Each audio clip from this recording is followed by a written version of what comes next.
হাতে বেধড়ক লাঠি পেটা খেলো এক পুলিশ অফিসার। সুনির্দিষ্ট অভিযোগ হলেও অভিযুক্ত পুলিশের ধরা ছোঁয়ার বাইরে গোটা ঘটনার ব্যাপক গুঞ্জন।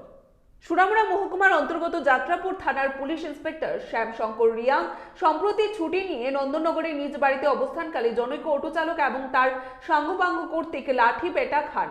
বর্তমানে সংশ্লিষ্ট পুলিশ কর্মী শারীরিকভাবে সুস্থ হলেও মানসিকভাবে বিপর্যস্ত এবং গোটা ঘটনার বিষয় নিয়ে প্রহরীত পুলিশ ইন্সপেক্টর দাবি করেছেন বিগত 29 ডিসেম্বর নিজ বাড়ি রাজধানীর নন্দননগর খাপচান কমপ্লেক্স এলাকায় এক অটো চালক সহ জানা কয়েকজন দুর্বৃত্তদের দ্বারা শারীরিকভাবে আক্রান্ত হন। Shankar Reang, inspector of police, IC Jatrapur PS. গত 29 তারিখে আমি ছুটিতে ছিলাম আগরতলাতে।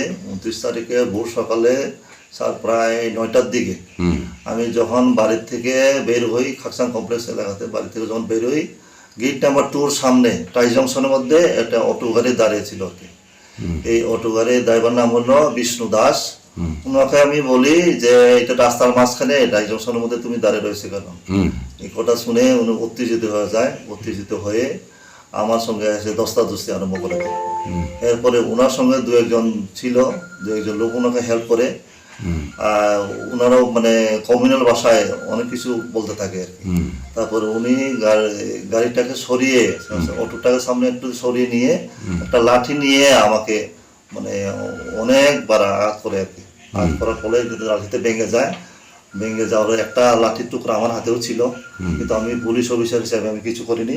তিনি আরো দাবি করেন বাড়ির গেটের সামনে দাঁড়িয়ে অটো রাখাকে কেন্দ্র করে চালক বিষ্ণু দাস উত্তেজিত হয়ে তার সাথে সাম্প্রদায়িক ভাষায় গালমন্দ দিয়ে থাকে এবং এমনকি লাঠি শুটা, লাঠি খোঁজাখুঁজি শুরু করে এবং কিছুক্ষণ পরে লাঠি বের করে ভীষণভাবে পেটায়। কিছুক্ষণ পর আরো দুজন এসেও হামলা চালায় বলে অভিযোগ রয়েছে। গোটা ঘটনার পরিপ্রেক্ষিতে একদিন চিকিৎসার পর আগরতলা এনসিসি থানায় মামলা করলেও অটো চালক বিষ্ণু দাস পিতা অবনীকান্তি দাসকে পুলিশ এখনো আটক করেনি। বলে ঠিক আছে, আমরা কেসটা বুঝেছি, এখন আমরা কেস নেব। এরপরে আবার দেখি সন্ধ্যা অবধি আমি ফোন করেছি 31 তারিখে, কেস হয়নি আর কি। এরপরে 1 তারিখে তো আমি যাত্রাপুর থানাতে এসে জয়েন করি। এরপরে ফোন করি ওদের মানে ওসি সাহেবকে ফোন করি, আর আমাদের এই এসডিপিও ম্যাডাম প্রিয়া মাধুরী, আমি এসডিপিও ম্যাডামকে ফোন করি। ম্যাডাম আমার কথা বলে বলে ঠিক আছে আমরা কেস করবো। এর পরের দিন জানি 2 তারিখে আমার মিসেস এবং আমার সোসাইটির লোক থানাতে গেছে। থানাতে গেলে ওরা বলে ঠিক আছে কেস হয়ে গেছে, এফআইআর কপি একটা দিয়ে দেখে। এখন আমার শরীরের অবস্থা বেশি ভালো না, এই অবস্থায় আমি এখন এসে আবার জয়েন করেছি, আমি ডিউটি করছি। এখন মন মানসিকতা বেশি ভালো না, তবে যখন জয়েন করতে হয় আমি করছি, কাজ করছি আমার কাছে। Bureau report, Tripura news 8। মশলার দায়িত্বে হাম্বাই গ্রুপ, গুণমানে সেরা, রান্নার ভরসা।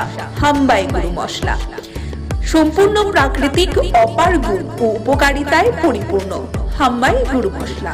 যদি কেমিক্যাল ফ্রি, কালার ফ্রি, প্রকৃত স্বাদের মশলা খেতে চান তবে আপনার রান্নাঘরে চাই হাম্বাই গুরু মশলা। রান্নায় শুধুমাত্র তোমাকেই চাই হাম্বাই গুরু মশলা।